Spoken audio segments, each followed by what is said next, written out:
Xeyirli kиш, reklama alğarış lokomotivi degan süren hazırgı zamanda da öz güçün yoğaltmay bugün tavar. Oy satıp alışısın sosyal şilterlerde yazılışlarına dost itip kine tırtuşu blogerlar, yıldızlar aşataba. Tavar degani de azık-түлік, kün күреш керек ярaqları gana түгел. Bilim biri kurslары, ustaxanalar, türlü ülkelerde яңа pişip çıkan bilgiçler. Bularning barısında xalq мәхәббәтен яулаған yıldız үз исеменнән тәкъдим иткәндә ышанмый калу авыр билгеле. Ләкин yıldızlar шул кадәр үк ихлас микән? Үз исемнәрен акчага сату түгелме бу? Бүген шул хакта фикер алышырбыз. Xeyirli kiş, hürmetli qonaqlar, tapşır davamında siz öz fikrinizni temelerge basıp da jitkire alasız. Zəngər kilişu, qızıl kilişmə bilgisi. Şunduk sen riza түгел. Riza түгел. Qatı başladınız siz bunu. Biz ana şulay bulasın bildik, şunga күрә bularni үзебез генә җиңгә алмабыз дип, ток-шоуларда инде бездән күбрәк тәҗрибәсе булган Илфат абыйны чакырдык. Аллага шөкер, сүзен тыңлап килде. Şundan da siz yıldızlar diye belirttiğinde blogerlar öz isminizni kullanıp kişilerge bir təqdim etəsiz, kengəş etəsiz. Менә bu kengəş etүнең şigi barmı bugün? Ayvaz. Min kimgədir təqdim etə торган товар, хезмәт, яисә кеше булырга мөмкин, әйме? Ул миңа файда китерә алган, мин файдасын күргән, мин аны kimgədir təqdim etib, kimdir аның хезмәтеннән зарланмаска тиеш кеше булырга тиеш. Аңлыйсызмы? Гади тел белән әйткәндә, мин үземә ахырдан ояты һәм сүзе булмаган хезмәтне генә тәкъдим итә алам. Әмма ләкин шуннан да шик буенча кайда соң бу шик? Кыйбатсынган хезмәтне киңәш итә аласызмы? Кыйбатсынган хезмәт. Мәсәлән, сиңа бит инде ул бушлай киләме? Ә башкалар аның өчен, мәсәлән, зур акчалар түләргә мөмкин. Ә син аңлыйсың, бу хезмәт ул акчаларны тормый менә. Монда сатып алыш үзе хәл итә. Мин бит аларга шушы хезмәтне сатып алмасаң, бу дөньяда яшәүең бер тиен дип әйтмим. Ул үзе хәл итә, бәясеннән карап, һәм аның кирәклегеннән карап. Мин бу очракта киңәш итәм. Айваз бурмалана инде ул Илфат абый сезнең фикерегез. Үзе белә дип әйтү белән мин бөтенләй үк килешеп бетә алмыйм. Чөнки бүгенге көндә рекламаның шул кадәр муллыгы арасында сайлап алырга кыен. Шуңа күрә биредә кешенең ышанычын карарга, аның популярлыгына да карап, бу инде алдай алмый дип, кеше ул әйберне сыйфатсыз әйберне сатып алырга мөмкин. Шуңа күрә бу әйбер белән килешеп бетә алмыйм. Гүзәл менә килешмәде. Әйе, мин бик килешмим, чөнки беренчедән миңа ул социаль шилтер, шулай ук мин аңа бизнес кебек карыйм, чөнки беренчедән минем үземнең продукт бар, үзем чыгара торган үз исемем белән. Һәм ул минем менә өстемдә, ул да булса киемнәр һәм яулыклар. Аңардан тыш, әлбәттә, минем бар әле мөрәҗәгать итүчеләр ниндидер товар күрсәтергә. Ләкин монда менә Айваз әйткәнемчә инде, әйткәнчә бар шундый фильтр. Әлбәттә, минем социаль шилтер өстендә эшлиләр берничә кеше, ул SMM менеджерлар, һәм алар башта миңа бүтән булган тәкъдимнәрне күрсәтәләр. Мин аларның барысын да карап чыгам. Әлбәттә, мин алмыйм менә шундый, мәсәлән, строительная компания, аннан соң медик ягыннан булган индеме. Ягъни сез үзегез аңлап бетермәгән өлкәгә кагылмыйсыз. Үзем анда бармаганмын икән, алар миңа төзелмәгәннәр икән, мин аны кешегә тәкъдим итә алмыйм, әлбәттә.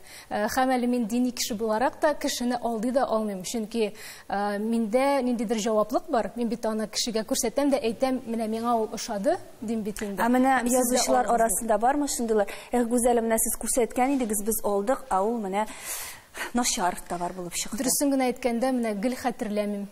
Хәтерлим, бары тик яхшы отзывлар дип әйтгәндә, ул да булса, мин бит менә кагылмыйм кайбер җирләргә, мәсәлән, биткә кагылышлы. Менә косметиканы алсак, ул бит бөтен кешегә дә килешми косметика. Шуңа күрә мин теге косметиканы алсам да спа өлешен генә алам да, мәсәлән, мунчада теге матур иттереп үзеңне нитергә индәйме, ухаживать дип әйтәбез инде русча әйтмешли. Менә шундый. Әмма монда сездә сайлау мөмкинлеге бар, чөнки сездә тәкъдимнәр бик күп.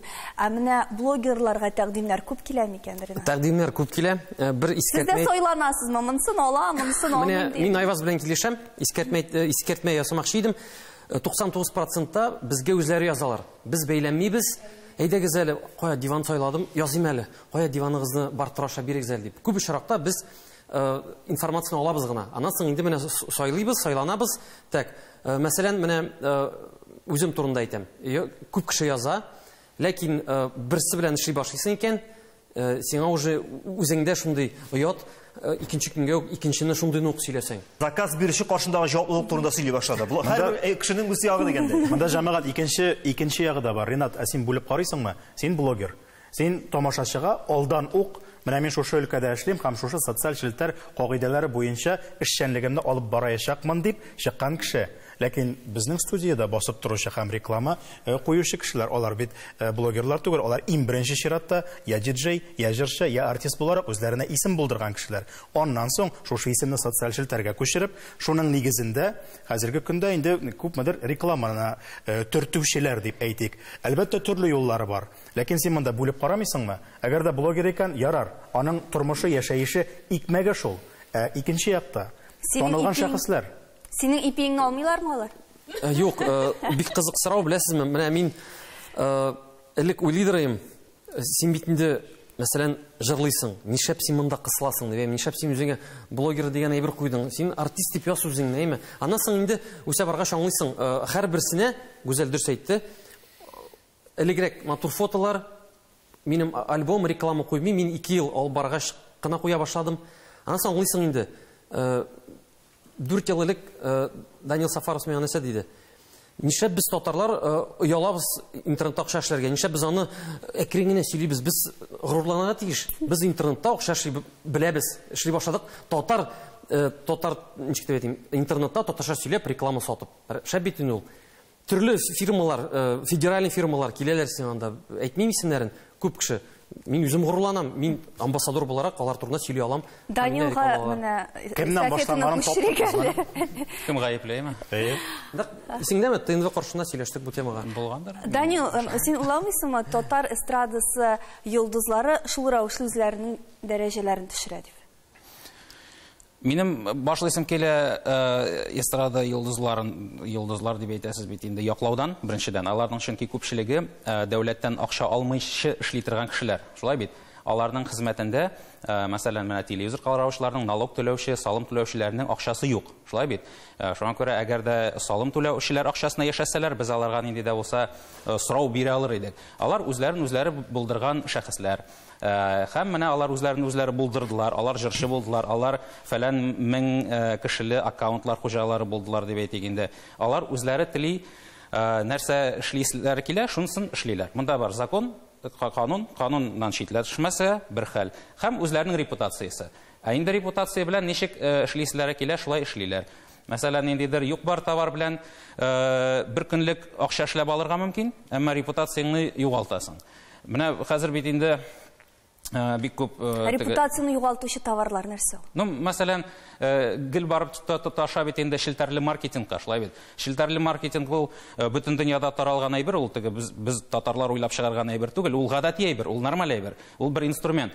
Әмма дә ләкин аның менә шушы агрессивлыгы, менә пирамиданың бер төрө дигән версиясе бар. Агрессивлыгы беренче чиратта. Сиңа нидер бер дустың шалтырата да, очрашыйк әле ди. Нәрсә булды дисәң, килгәч сөйлим дип, сине вербовать итә башлый шушы хәлгә, шулай бит. Менә бу бер дә күңелле әйбер түгел, гәрчә теге челтәрле маркетинг дигән әйбер булса да.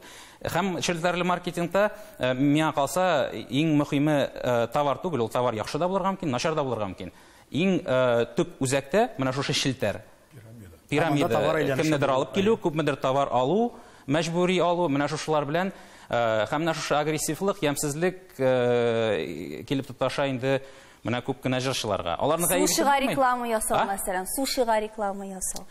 Ну, сушига ансы социаль челтәр түгел. Сушига реклама ясау социаль челтәрләрдә. Әйе, синең теге елмаюыңнан мин инде теге Әдиләгә барып ташасың син, шулай бит. Чөнки Әдиләгә кай вакыт әйтәләр дә, әйдә җибәрик әле дип. Әдилә инде бик матурлап пешерә. Минем хатыным инде без ашыйбыз. Ул төшерә, без ашыйбыз. Ул үзенең йөзе белән бераз сату итә бу очракта, шулай бит. Минем мәсәлән үземнең йөзем белән алай бер дә сату иткән юк. Тәкъдим итмиләрме?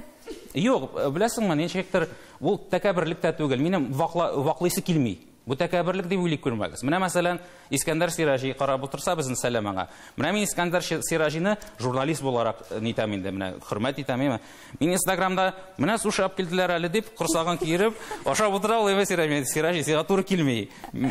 Минем баштагы синең образың җимерелә. Җимермә минем башта үзеңнең образыңны дип. Проблема да шунда бит инде. Илфат абый, ни өчен кайсы бер кешегә килешә һәм ни өчен кайсы бер артистлар сыйфатсыз әйберне кат-кат куеп торсалар да, аларга карата ышаныч кимеми. Репутация төшәме юкмы дип әйтәбез. Булай чынлап алып әйткәндә ул репутация төшми. Ни өчен шуның кадәр запасы бар икән аның ышануның? Мен инде узган гасыр кешесе буларак без телевидениедә эшләгәндә ул вакытта реклама бөтенләй юк иде, шул рәхәт иде эшләдек. Аннан соң инде рекламалар чыга башлады һәм мин үз гомеремдә бер кайчанда рекламадан тавышландырмадым. Тавышландырган очракта да аерым рекламаларны гына үземнең күңелемә туры килгәннәрне генә тавышландырдым. Һәм мин менә бу рекламаларның муллыгына бүген бит инде кемнәр генә сату итми. Кибет сайын кибет, хәтта почтада бүген кибет, башкасы да кибет. Шуңа күрә шушы нәрсә сатучылар күп, алучылар аз, акчаның исе юк дип әйтүчеләр дә бар бит. Менә шул ук искә төшерергә безнең өлкән буын артистларыбызны, Әлфия Абзалованы, Илһам Шакировларны күз алдына китерә аласызмы? Менә шушылай әйбер сатып йөргәннәрен. Менә шуңа күрә белмим, чөнки син җырла. Журналист икән син яз. Син эшлә. Синең профессияң шул. Зур рәхмәт, Айваз. Градусыңны киметметер. Безгә җәмәгать тиз генә бу кешеләр үзара сугышып алганча рекламага китәргә кирәк. Безнең белән калыгыз, бик тиздән дәвам итәбез.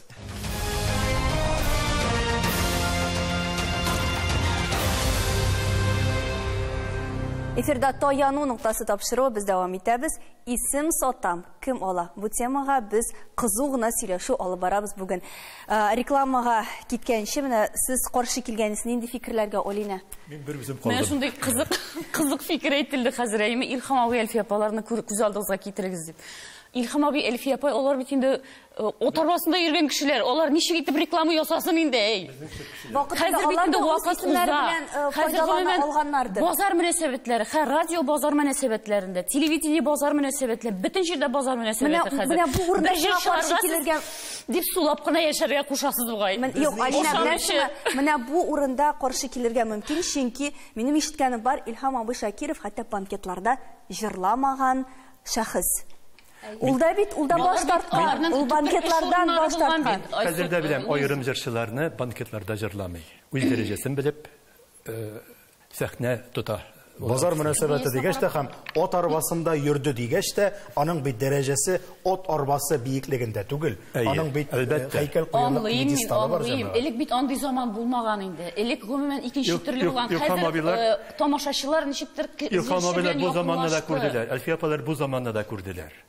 Ләкин бу шактта шуннан да күз алдына китерү кыен, әйме, Хәмдүн апаларның реклама ясавын. Әмма ләкин безнең өчен алар реклама бирсәләр, бөтенләй белән җабрылып килерләр. Әмма ләкин безнең өчен табигый бит.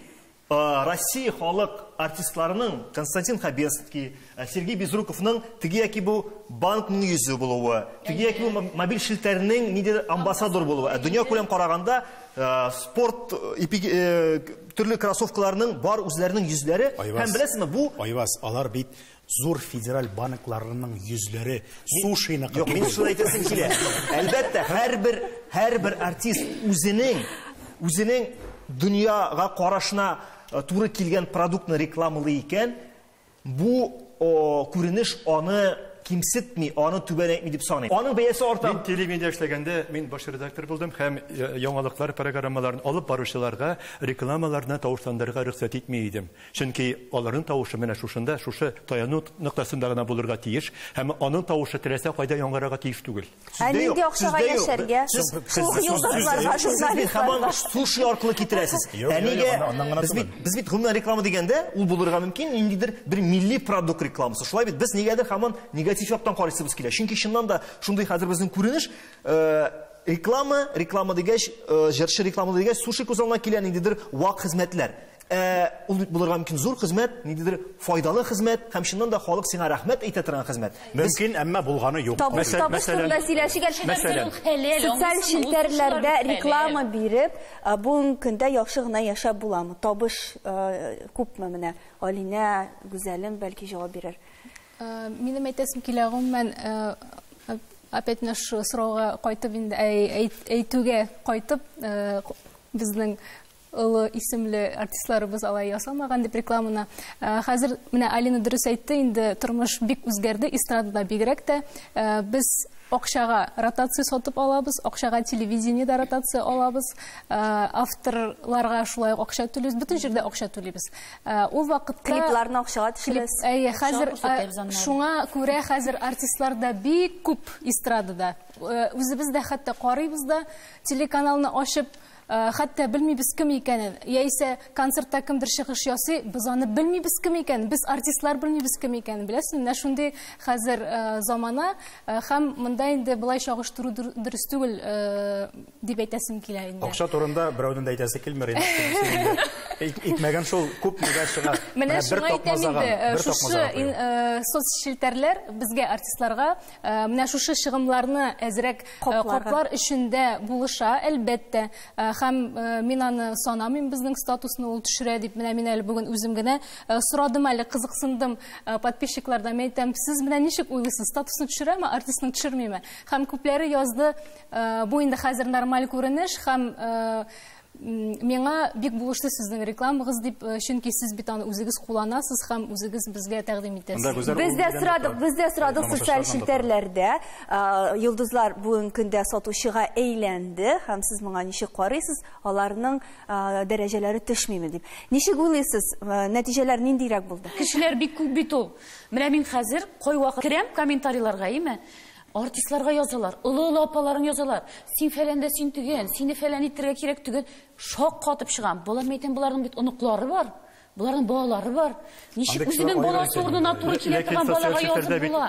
Шонтыркишләр төрле. Без ничә миллион халык социаль челтәрдә ничә миллион халык утырмый, менә шуның 100 штугы менә 1000 штугы утыра инде. Нәтиҗәләргә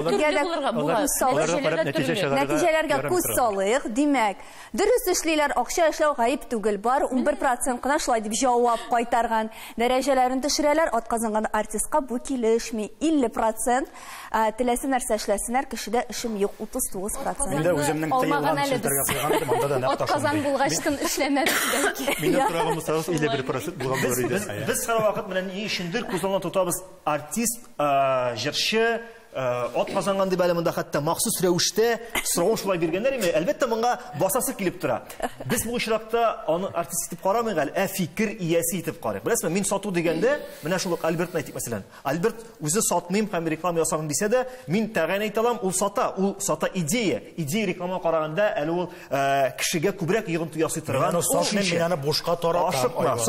Сатам дигәндә, мин аны акчага алыштырасың дип әйтмим. Синең бар идеяң, һәм шушы идеяны син халыкка әйтәсең, сеңдерәсең. Моңа кадәр бу идея белән янмаган кеше дә синең идея белән яши башлый. Бу рекламага караганда куркынычрак та әле. Чөнки синең идеяң, әгәр дә бу кешенең тормыш рәвешенә кирип китә икән, ул аңа карап гамәл кыла икән, ул бер тапкыр суши ашап, агыланды яки агылануга караганда куркынычрак, ул шушы идея белән яши башлый. Шуңа күрә, әгәр дә рәискә үзгәрмәгән булса, мин президент Әнинең тозланган итләре рекламага керәме, юкмы, Альберт? Мин аны үзем турыйм, үзем алып кайтам, үзем тузлыйм, үзем банкага тутырам һәм үзем китереп бирәм. Реклама түгел. Абау син дә шушы көнгә калдым дип Менә шундый икән. Соңча мин бит үзем эшләгән әйберне таратам. Сез үзегезнең бизнесыгызны продвигать итәсез. Соңча мин бит үземнең товарны, мин аны өчен җавап бирә алам. Без үзебезнең ышанган товарларны бит күрсәтәбез, шулай ук. Без сушины да без бер генә алмыйбыз, без аны килә алабыз. Беләсезме? Ошамаса без аны сөйләмәсек. Менә бу сифаты өчен җавап бирә алмыйсыз. Менә шушы кешегә бәйле рекламада, шәхесләргә бәйле рекламада бер куркыныч әйбер бар. Кешегә ышаныч, ничектер популярлыкка ышанып, нәрсәдер алу, сифатсызмы ул, сифатсызмы? Кешеләрдә бер менә анда бит 50% ышаныч белдерми бит инде бу әйбергә өнә бетерми. Ләкин менә ничәдер процент, менә шушы 11% булды банда, алар инде менә шушы контингент, менә шушында аларга утыралар. Мин мәсәлән WhatsApp'та гына кирип чыгам, анда да чәчәк утап гомерем үтә. Чөнки вакытым юк анда утырырга, аларны эшләп утырырга. Менә мин газетада эшлим, хәзер минем газетага реклама бирүчеләр бар һәм шушы рекламага ышанып, шушы реклама бирүчеләр менә сезгә ышаналар икән дип татарча реклама бирде дип. Менә ул кешегә, шәхескә карап ышаныш дигән әйбер бар. Һәм бу ышаныштан кайберәүләр явызларча да файдаланырга мөмкин. Моңа әлбәттә менә без монда сөйләшеп утырабыз, законы кирәк аның. Аны кили торган законы кирәк. Моны килә була микән Данил? Син күбрәк Законы кирәк дигәч, минем гел нәрсәндер тыю турында. Юк инде, менә телевидениедә бер генә мисал аңлаешлы булсын өчен телевидениедә, әгәр дә шул ук хәмер яки дару яки тәмәке турында сүз чыга икән, анда зур хәрефләр белән астына язып куялар. Шундый куркыныч бар, табиблар белән киңәшләшегез дип. Интернет өлкәсендә дару препаратлары булган вакытта андый кисәтүләр юк. Бу кануннар инде бар. Гомумән әле 1 сентябрьдән узган елның 1 сентябрьдән бик катгыйлашты менә шу реклама өлкәсе канун буенча интернеттагы. Хәмер буенча гына түгел, башкалары буенча да барысы да бар, барысы да эшләнгән. Без сөйләшкән әйберләр бүген алар канун яссылыгында түгел, алар этик яссылыкта күбрәк, әхлакый яссылыкта дип уйлыйм мин. Ул миңа калса менә бүгенге сөйләшкән кешеләр арасында һәм менә без белгән кешеләр арасында барыбер дә кем әйтмешли, алар жүләр түгел бит инде. Алар барыбер сайлабрак карый кемне рекламаларга. Алар бөтенләй дә үтмәс товар, зыянлы товарны рекламаламый. Менә Россия күләмендә бар мәсәлән шундый блогерлар. Рекламаламый микән? Бар шундый блогерлар, алар менә букмекер оешмаларын, ставкаларны, менә бунысы бит инде хәләлсезнең дә хәмерлесе диергә була. Әле күптән түгел генә 15 федераль блогерны җинаять җавапчылыгына тартырга җыеналар дигән хәбәр таралды. Менә канун ясалганда. Шуңа күрә мин уйлыйм, менә безнең татар 15 кенә, алар ни кадәр? Юк, мен уйлыйм, менә безнең татар дөньясындагы менә реклама, ул барыбер дә күпчелегенең нормаль реклама, чөнки реаль кешеләр алар үзенең репутацияләре белән барыбер әзме күпме эш итәләр бит инде. Менә федераль йолдызларны атап үттек, әйме, алар реклама ясаганча социаль шелтәрләрендә аны ниндер сәхифә иттереп ясыйлар. Мәсәлән, хәзер реклама булачак дип, я булмаса да ипотек үз-үзен түләми, хәзер менә реклама ясаячакмын дип. Ә бездә менә син мәсәлән реклама дип әйтәсеңме, реклама ясаганда. Менә хәзер сез реклама караячаксыз. Беләсезме, бу бит ничек тәкъдим итмән тора. Мин реклама дип аны алда алар авыз тутырып реклама дип әйтә. Аны тәкъдим итәм. Беләсезме, бу закон буенча караганда, Айваз ул намуслы эшли бер яктан. Реклама биргән кешегә карата ул намуслы эшли, ул бик матур итеп кирип китә менә шунда. Мин бу хезмәтне тәкъдим итәм. Беләсезме, бу рекламаның бат кире ягы бар бит.